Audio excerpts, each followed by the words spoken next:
bonsoir à toutes et à tous. Merci de votre fidélité à la radio d'ici et d'ailleurs et à la télévision également d'ici et d'ailleurs, iRadio, ITV. Aujourd'hui, votre émission Diplomatie s'est déplacée à la représentation diplomatique du Royaume-Uni à Dakar. Vous l'aurez deviné, nous recevons aujourd'hui l'ambassadrice du Royaume de Sa Majesté le Roi Charles à Dakar, son Excellence Juliette John. Bonsoir, Excellence. Bonsoir, salam alaikum. Maaleykum salam. Cela fait 6 mois depuis que vous officiez au pays de la Teranga. Comment le trouvez-vous? Est-ce que vous vous y plaisez? Énormément. Je dois dire que j'ai été vraiment chaleureusement accueillie et c'est vraiment un plaisir d'être ici. Ça fait que 6 mois, mais je me sens déjà vraiment très bien installée comme ma famille et j'ai déjà pu découvrir plein de belles choses. Et donc je suis vraiment contente d'être là et vraiment contente d'être l'ambassadrice du Royaume-Uni ici. Pourquoi le Sénégal est un allié sûr pour le Royaume-Uni? Nous avons des relations diplomatiques qui remontent maintenant à très longtemps, plus de 60 ans, avec un partenariat qui est fondé sur un grand respect mutuel et aussi des intérêts mutuels. C'est un partenariat qui ne fait que grandir. D'ailleurs, un beau symbole de ça, c'est que le volume d'échanges entre nos deux pays a augmenté de moitié par rapport à l'année dernière. Et c'est un partenariat qui se décline sur 3 grands axes. Premièrement, c'est un partenariat pour la prospérité. Nous sommes fiers d'être le plus grand investisseur dans le secteur de l'énergie ici au Sénégal, mais avec aussi des investissements sur l'infrastructure et l'agriculture. Deuxièmement, c'est un partenariat pour la sécurité. Nos forces armées travaillent étroitement ensemble sur la stabilité au Sahel ou la sécurité maritime dans le golfe de Guinée. Et troisièmement, c'est un partenariat pour le développement dans les secteurs comme la santé, l'éducation. Et nous sommes fiers par le biais du British Council, que je crois qu'on appelle le British, ici au Sénégal, de soutenir plus d'1 million de jeunes Sénégalais et Sénégalaises à apprendre la langue anglaise et donc à améliorer leurs perspectives d'emploi. Et nous sommes aussi très contents de soutenir par le programme Chevening des étudiants sénégalais, des leaders sénégalais à aller au Royaume-Uni pour poursuivre une maîtrise qui est entièrement financée par le gouvernement britannique. Vous avez dit tantôt que les relations bilatérales entre les deux pays se portent excellemment bien. Vous avez même dit que le volume des échanges commerciaux a augmenté de moitié cette année. Peut-on avoir une idée du chiffre? Ça tourne autour des 350 millions de livres sterling. Mais ça, c'est un chiffre en une année, mais il faut vraiment voir la tendance depuis plusieurs années pour voir que vraiment les choses augmentent. Et nous venons d'annoncer un nouveau système d'échange qui s'appelle en anglais le Developing Countries Trading Scheme, qui va favoriser encore plus les échanges entre le Sénégal et le Royaume-Uni, parce que 100% des exportations sénégalaises vont maintenant aller au marché britannique en franchise de droit, ce qui va privilégier un nombre de produits et on espère augmenter la croissance économique ici au Sénégal et aussi favoriser l'augmentation de ce volume d'échanges. Alors, le partenariat entre les deux pays est certes dynamique, mais on sait également que la balance commerciale est déficitaire du côté du Sénégal. Justement, comment faire pour que cette balance soit plus ou moins équilibrée? Ça, c'est un projet à long terme et c'est pour ça qu'on a ce partenariat avec le Sénégal. Nous avons augmenté ici nos investissements au Sénégal. D'ailleurs, peut-être vous ne le savez pas, mais le Royaume-Uni est un investisseur majeur dans les 2 plus grands projets d'investissement au Sénégal. Sur terre, le port de Dayan, le nouveau port de Dakar, et sur mer, bien sûr, le projet de BP, le projet GTA. British Petroleum. Oui, exactement, British Petroleum. Et nous avons un bon nombre de financements. Bien sûr, comme je l'ai dit tout à l'heure, nous sommes le plus grand investisseur dans le secteur d'énergie. Pas seulement BP, mais nous avons aussi des sociétés britanniques comme Lekela, qui gère le plus grand parc éolien de l'Afrique de l'Ouest, ou comme Azura, qui soutient la transition des centrales du fioul lourd au gaz. Nous sommes aussi de plus en plus fixés sur le secteur des infrastructures grâce à notre agence de crédit export, UK Export Finance, qui a un appétit de 2 milliards de livres pour le Sénégal et qui soutient, qui l'année dernière a déjà soutenu des équipements pour les sapeurs-pompiers pour un montant de 160 millions de dollars, mais qui aussi se penche déjà sur soutenir la construction des routes, en particulier le plan de désenclavement, mais aussi un projet d'assainissement ici à Dakar, ou encore par d'autres organismes. Nous soutenons aussi le BRT, donc des grands projets. Et puis finalement, nous sommes aussi très penchés sur le secteur agricole, qui est, je sais, aussi une priorité pour son Excellence, Monsieur le Président Macky Sall. Oui. Et je suis allée récemment voir une de nos sociétés, West Africa Farms, qui a 600 hectares dans le nord du Sénégal, pas loin entre Saint-Louis et Richard-Toll. Et donc, nous avons des belles perspectives pour justement augmenter cet échange commercial. Vous venez de le dire tout de suite, le Sénégal, c'est un pays en plein essor. Il y a de vastes chantiers en cours de réalisation, mais l'opinion entend plus l'implication de firmes multinationales françaises, chinoises et même parfois turques. Pourquoi cette timidité que l'on constate chez les majors britanniques, si je peux m'exprimer ainsi? Oui, bien sûr. Et vous dessinez là bien ma priorité pour les 3-4 prochaines années à venir. La communication. Pour expliquer un peu, bon, vous savez, notre caractère national, oui. C'est on aime être humble. Nous sommes beaucoup focalisés sur l'appui au gouvernement sénégalais. Et bien sûr, c'est le gouvernement sénégalais qui vraiment développe son pays. Nous oui. Sommes là que pour être partenaires. Mais bon, je pense qu'il est néanmoins important qu'on sache ce qu'on fait ici au Sénégal, les investissements que nous appuyons, le développement que nous appuyons, mais aussi les choses que nous partageons en termes de culture, le foot, la musique. Il y a beaucoup de choses en fait qui réunissent nos deux pays, et donc c'est un peu mon rôle pour essayer d'améliorer en fait la compréhension ici du Royaume-Uni, mais aussi au Royaume-Uni du Sénégal. Je pense que l'équipe des Gaïndés est déjà très bien connue au Royaume-Uni, mais il y a tellement d'autres choses que le Sénégal peut, qui sont des merveilles du Sénégal, que je veux vraiment aider mes compatriotes à mieux comprendre et mieux savoir. Et la semaine dernière, d'ailleurs, on a eu la chance de voir le premier vol direct Dakar-Londres de la société britannique TUI. Ouais. Mais j'espère que ça marque en fait vraiment l'avenir de nos relations, avec un échange beaucoup plus direct et beaucoup plus approfondi. Autre chose qui est en train de marquer l'avenir dans les échanges entre les deux pays, c'est la discrimination positive que vous êtes en train de faire dans l'éducation. Aujourd'hui, vous êtes en train d'encourager de plus en plus d'étudiants à aller étudier en Angleterre. Pourquoi ce choix? Déjà parce que je pense que le partenariat d'un pays, ça passe par les étudiants, par la jeunesse.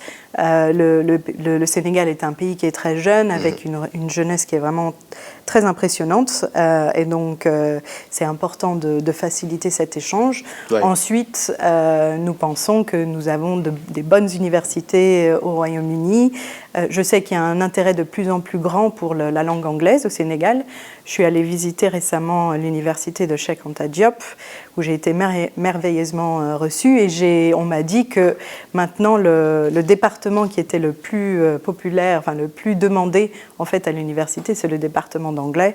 Donc il y a cet intérêt pour la langue anglaise, et je pense qu'il ne faut pas seulement se tourner vers les États-Unis ou le Canada, mais aussi le Royaume-Uni qui est plus proche. Et peut-être un peu moins cher. Et donc j'encourage vraiment les étudiants sénégalais à considérer le Royaume-Uni pour leurs études.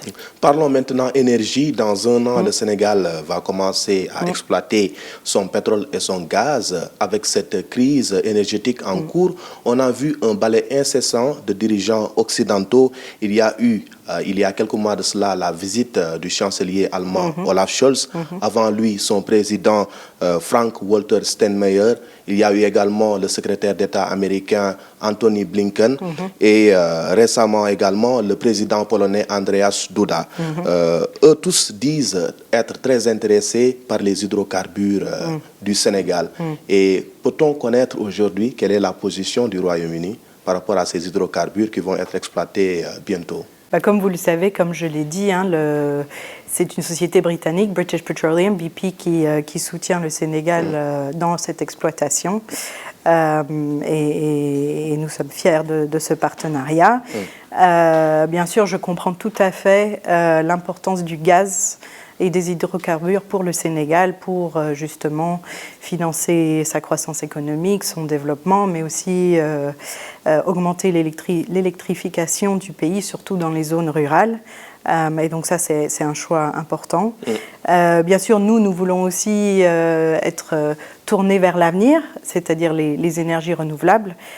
Et donc, nous finançons aussi l'énergie éolienne. Comme je vous ai dit, je suis allée voir récemment ce parc éolien de Taïbandiaï, qui est géré par la société britannique Lekela, qui investit plus de 300 millions de dollars dans ce parc, et ce parc va produire 160 mégawatts d'énergie propre et fiable, ce qui représente une augmentation de 15% de la production d'énergie au Sénégal, ce qui va bénéficier plus de 2 millions de Sénégalais et Sénégalaises.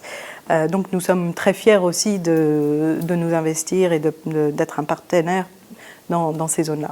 Le Sénégal a intégré récemment le Forum des pays exportateurs de gaz au titre d'observateur. Pensez-vous qu'il a un rôle important à jouer sur l'échiquier géopolitique africain, mais également mondial? Le Sénégal joue déjà ce rôle. C'est déjà on voit avec la présidence de l'Union africaine cette année comme son Excellence, Monsieur le Président Macky Sall, et le Sénégal jouent un rôle déjà important.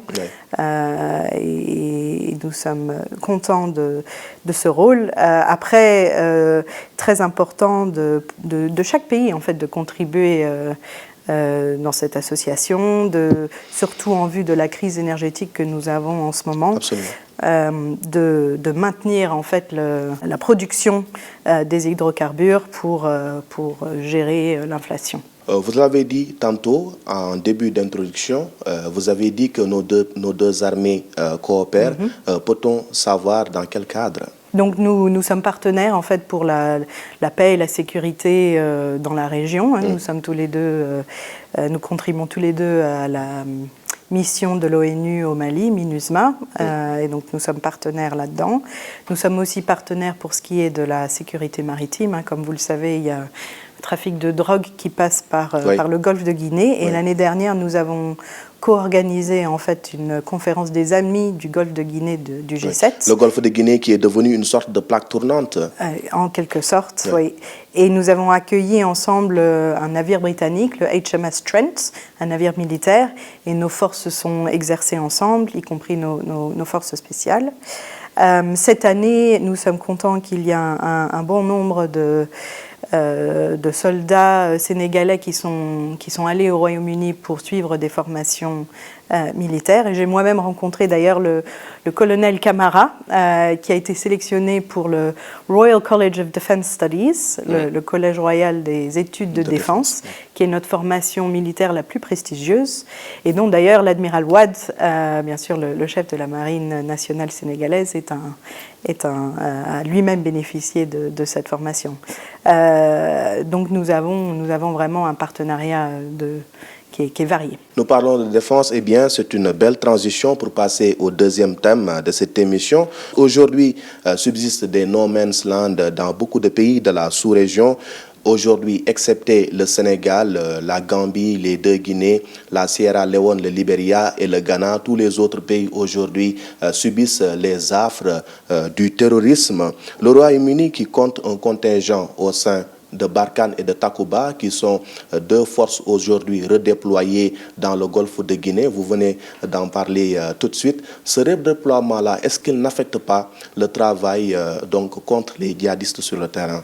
Vous savez, la situation au Mali est assez compliquée. Hein, et bien sûr, quand nous intervenons dans un pays, nous sommes toujours soumis à l'accord du gouvernement. Et donc la situation a bien sûr changé au Mali, mais tout comme le Sénégal, tout comme la France, tout comme nos autres partenaires, nous voulons continuer à contribuer à la stabilité au Sahel.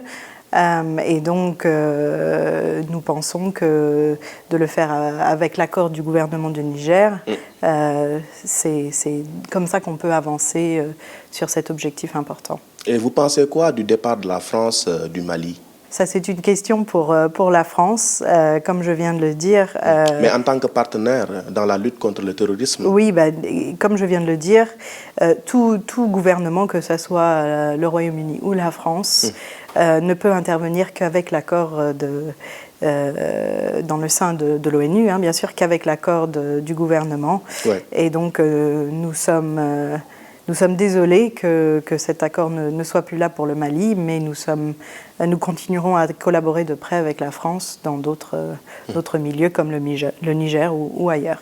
Le chef de l'État, Macky Sall, par ailleurs président en exercice de l'Union africaine, a interpellé la communauté internationale sur l'urgence de financer la force en attente de l'Union africaine pour une réponse coordonnée et collégiale contre les menaces extrémistes et djihadistes en Afrique.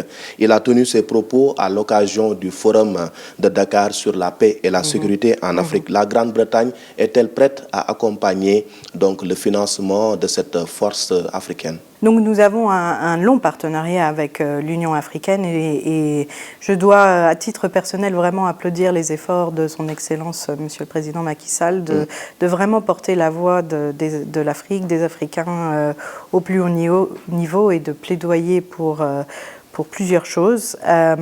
Nous avons bien pris note de ce qu'il a dit au forum de Dakar. Ouais. Et bien sûr, nous voyons pour nous-mêmes les divers défis à travers le continent. Donc nous allons étudier de très près cette question. Dans la sous-région, l'on note la présence du groupe paramilitaire russe Wagner au Mali, mais également au Burkina Faso avec le second coup d'État donc de l'année. On a vu des manifestants, mais également des militaires brandir fièrement le drapeau russe au détriment du tricolore français. Pensez-vous qu'aujourd'hui, la Russie soit une réponse à la menace extrémiste dans la sous-région? Je pense que si on parle de la Russie, il faut d'abord, bien sûr, parler de la situation en Ukraine. Oui.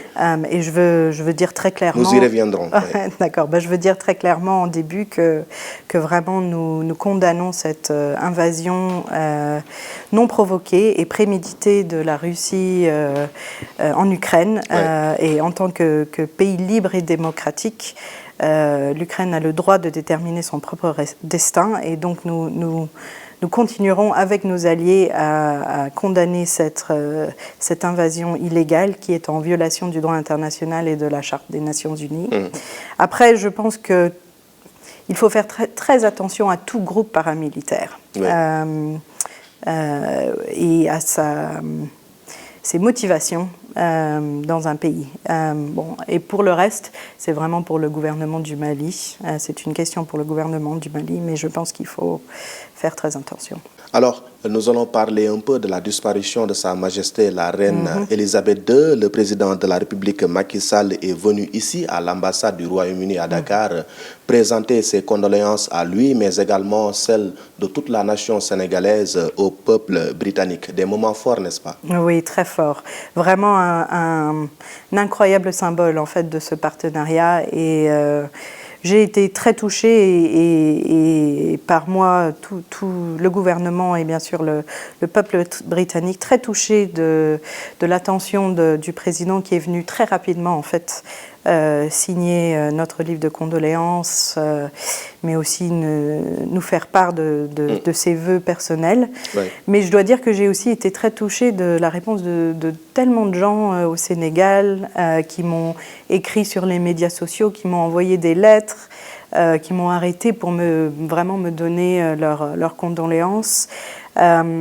Et non seulement c'est un symbole de ce partenariat entre nos deux pays, mais je pense aussi que c'est un symbole de l'impact qu'avait la reine Elisabeth II à travers le monde même ici au Sénégal, qui ne fait pas, pour l'instant en tout cas, partie du Commonwealth. On sent bien sûr, elle a visité en novembre 1968, mais bon, ça remonte un peu déjà, et on voit qu'elle a continué à marquer les esprits, à marquer son temps. Et donc nous nous sommes sentis vraiment encadrés, accompagnés dans notre deuil par le président, mais aussi par le reste du pays. Petite curiosité, la reine Elisabeth II, qui nous a quittés le 8 septembre dernier, a été intronisée en terre africaine kenyane, pour être tout à fait précis. On voit à travers les images et les archives qu'elle avait une attention tout à fait particulière à l'Afrique. Eh bien, quel était ce lien qu'elle tenait tant à préserver avec le continent? Je pense que vous avez... Bon, je ne peux pas parler pour la reine, mais je pense que vous avez raison, que le fait qu'elle était au Kenya pendant ce moment vraiment fort de sa vie, ça l'a beaucoup marqué. Ça a été, je pense, elle a fait des centaines de voyages sur le continent africain.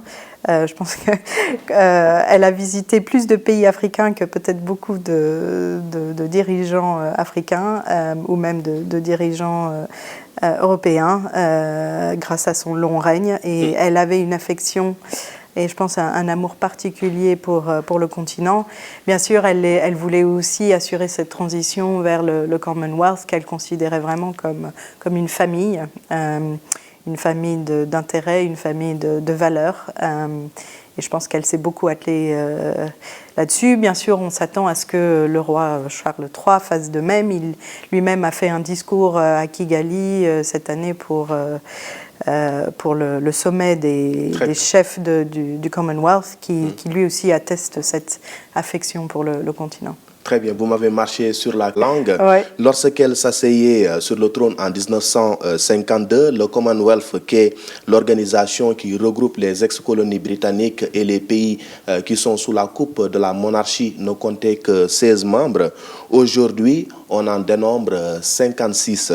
Pourquoi le Commonwealth suscite-t-il tant d'intérêt de la part des pays comme d'ex-colonies françaises? Le Gabon et le Togo l'ont intégré il y a quelques mois de cela en marge du sommet de Kigali. Je pense qu'il faut leur demander à eux, mais je pense que premièrement, il y a comme je disais, ce sentiment de famille dans le Commonwealth.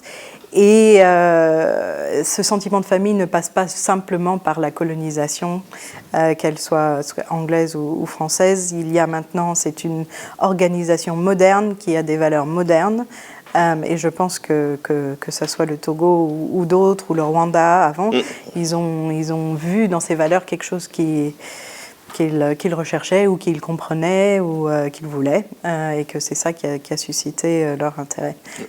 Et justement, qu'est-ce qui singularise le Commonwealth à des organisations comme la francophonie? Qu'est-ce que le Commonwealth peut-il apporter au pays que ces autres organisations ne peuvent pas? Je ne sais pas si c'est quelque chose que les autres organisations ne peuvent pas. Bien sûr, le Commonwealth est basé sur la langue anglaise, la francophonie sur la langue française. Chaque organisation a ses manières de travailler. Je pense que vraiment, pour en revenir au Commonwealth, c'est vraiment une organisation de familles qui se réunit souvent, qui parle de sujets d'actualité, qui s'est bien renouvelée, et qui a donc des valeurs et des priorités modernes. Et c'est pour ça qu'elle reste en fait attrayante pour un bon nombre de pays, dont bien sûr le mien. Parlons maintenant écologie et environnement. Depuis le 6 novembre dernier, la COP27 se déroule à Sharm el-Sheikh. En Égypte, les pays africains ont rappelé aux pays développés leurs responsabilités par rapport au réchauffement climatique, mais également les promesses qu'ils avaient faites aux pays en développement. Pensez-vous que cette COP27 dite COP de l'action peut être différente des autres? Je pense qu'on voit déjà, puisqu'elle a déjà commencé, qu'il y a eu beaucoup de débats, beaucoup d'annonces. Et vraiment, le changement climatique, c'est vraiment, je pense, le défi le plus important pour notre génération, mais aussi les générations futures. C'est des sujets qui nous touchent tous. tous les pays. Déjà ici au Sénégal, j'ai pu voir l'impact de ces phénomènes météorologiques qui sont de plus en plus extrêmes, que ce soit les inondations ici à Dakar ou l'érosion côtière que j'ai vue récemment à Saint-Louis. Donc c'est vraiment une priorité importante pour le Royaume-Uni. À la COP27, mon Premier ministre Rishi Sunak a annoncé que nous allions tripler notre financement pour l'adaptation. Et j'espère vraiment que notre partenariat entre le Royaume-Uni et le Sénégal s'approfondira vraiment sur ces sujets de climat et d'environnement, avec vraiment une alliance stratégique là-dessus. Et nous espérons justement pouvoir appuyer le gouvernement un peu plus sur l'économie maritime, la biodiversité maritime, la pollution maritime, pour vraiment avancer sur ce sujet. La Chine, qui est la plus grande pollueuse au monde, a plané au-dessus de Sharm el-Sheikh à cause de son absence remarquée. Xi Jinping n'a pas fait de déplacement, aucun officiel chinois non plus. Pensez-vous que les objectifs durables peuvent être atteints sans l'implication directe de l'Empire du Milieu, qui, je le rappelle, est le pays le plus grand pollueur au monde? Franchement, non. Je pense étant donné le rôle de la Chine, non seulement dans la pollution, mais aussi dans les énergies renouvelables, je pense que c'est important de continuer à collaborer et à travailler avec la Chine sur le climat et l'environnement. Et nous espérons continuer à faire ça à l'avenir. Depuis la conférence de Copenhague sur le climat en 2009, les pays développés, par ailleurs les plus grands pollueurs, s'étaient engagés à décaisser une enveloppe de 100 milliards de dollars par an pour accompagner les pays en développement qui sont les plus affectés par les dégâts du réchauffement climatique à faire face aux conséquences. Pourquoi 13 ans plus tard, l'acte n'est toujours pas joint à la parole? Vous avez raison, il est important que tous les pays remplissent le contrat, en fait, si on peut dire ça comme ça. Comme je l'ai dit, à la COP27, mon Premier ministre a annoncé que nous allions tripler notre financement pour. Mais faudrait-il que les autres suivent également la dynamique britannique? Vous l'avez dit. Après, ces choses-là sont difficiles. Il y a des questions qui sont très techniques. Et il faut bien sûr le temps d'étudier tout ça, de se mettre d'accord. Donc je ne perds pas espoir. Il faut continuer le dialogue, les conversations. Ici au Sénégal, bien sûr, comme je l'ai dit, nous espérons en faire plus. Et je remarque aussi vraiment le leadership du Sénégal et du gouvernement sur les énergies renouvelables, en particulier le fait que le Sénégal ait déjà atteint 30% d'énergie renouvelable dans son mix énergétique. Et donc j'encourage d'autres pays à faire de même et à continuer à réfléchir à l'avenir en fait de notre planète, pas de voir seulement ce qui est devant eux, mais vraiment penser à l'avenir pour notre génération, mais aussi pour les générations futures. Espérons que votre appel soit entendu par ces pays-là. Nous allons terminer par la guerre en Ukraine, un thème qui vous tient particulièrement à cœur. La semaine dernière, l'armée russe a annoncé son retrait de Kherson. Qu'est-ce que cela traduit selon vous?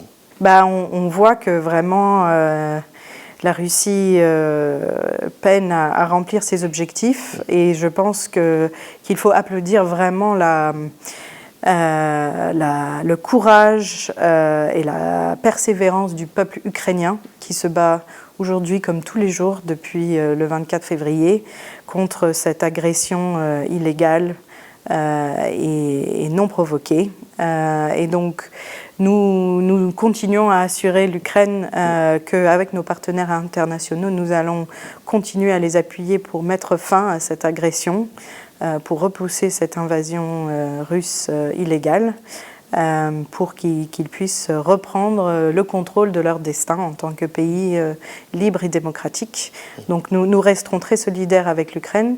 Je pense qu'il est important aussi de mentionner que l'impact de la guerre en Ukraine ne touche pas que l'Ukraine, ni d'ailleurs que l'Europe, mais a un impact important ici en Afrique, que ce soit au niveau de la crise alimentaire ou de la crise énergétique.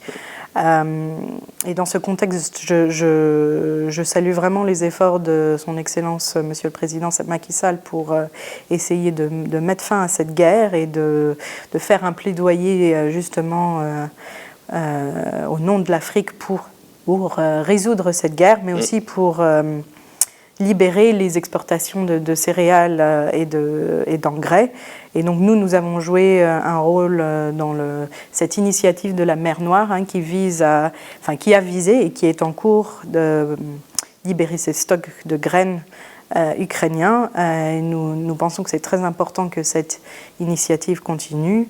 Nous sommes aussi un grand partenaire du programme alimentaire mondial qui aussi essaye de subvenir aux besoins alimentaires et prévenir les famines sur le continent africain. Nous continuerons aussi à soutenir ces initiatives importantes. En ce moment, c'est l'hiver en Europe qui dit froid, parle forcément de chauffage avec la guerre en Ukraine. La Russie a décidé de fermer ses vannes à certains pays en réponse aux sanctions lourdes infligées par l'Union européenne, mais également par les États-Unis. Existe-t-il des voies de contournement pour ces pays-là dont les populations ont besoin de chauffage? Vous voulez dire, existe-t-il d'autres manières d'avoir de l'énergie? D'accéder au gaz, Oui, d'accord. Chaque pays, comme vous le voyez, a ses propres décisions à prendre par rapport à ces gestes de la Russie. Pour ce qui est du Royaume-Uni, nous sommes confiants que nous pouvons nous libérer de cette dépendance. Oui, voilà, merci, d'une dépendance sur ce gaz ou ce pétrole russe. Donc nous restons confiants. Bien sûr, ça veut dire d'autres choix doivent être faits. Nous espérons vraiment que cet impact va accélérer en fait l'avancée vers les énergies renouvelables, où il y a énormément de potentiel, que ce soit au Royaume-Uni ou en Europe. Et justement, pour revenir à notre conversation, appuyer ces objectifs de changement climatique et de la COP27. En attendant de voir ce que ça va donner, nous allons terminer cette émission sur une note positive. Dimanche prochain démarre la Coupe du Monde Qatar 2022. Les Lions de la Teranga jouent le lendemain contre l'équipe de la Hollande. Un message à nos Gaindés? Je leur souhaite vraiment beaucoup de chance, surtout un bon rétablissement à Sadio Mané. Je sais qu'il porte non seulement les espoirs du Sénégal, mais du continent pour eux. Et déjà, je vais regarder les matchs avec beaucoup d'intérêt, mais je suis sûre qu'ils vont aller loin et qu'ils resteront la fierté du Sénégal. Cette émission est maintenant terminée. Ce fut un grand plaisir d'échanger avec vous autour de ces sujets géopolitiques extrêmement importants. Un plaisir partagé, Jeff. Merci à vous également, mesdames et messieurs, de nous avoir suivis, chers téléspectateurs d'ITV et chers auditeurs d'e-radio. À la caméra et à la réalisation de cette émission, c'était Babacar Ndiaye, Mam Abdougaye Kassé pour vous la présenter. Nous vous donnons rendez-vous la semaine prochaine sur cette antenne. Excellente suite des programmes.